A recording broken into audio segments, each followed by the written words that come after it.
Never really driven on asphalt, didn't know what to expect. Just went out there, winged it, and drove sideways and on the gas, and tried to get close to the wall, and stuck my hand out the window a couple times, and just was out there having fun. And I think that's what everyone out here comes to see, is people having fun. So K&N's been my main sponsor since I was 8 years old, and my first ever off-road race. And it's a company that's been around providing awesome products for 50 years and supporting racers like myself that wouldn't be able to do this without them. And to have this party out here at the Burn Yard for that, and to be out there and go put on a show for everyone like I did.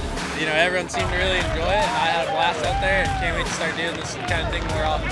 It was an awesome privilege for me, so happy birthday, K&N. What better way to celebrate K&N's 50th than with this rig right here? I mean, that was a full effing spin right there.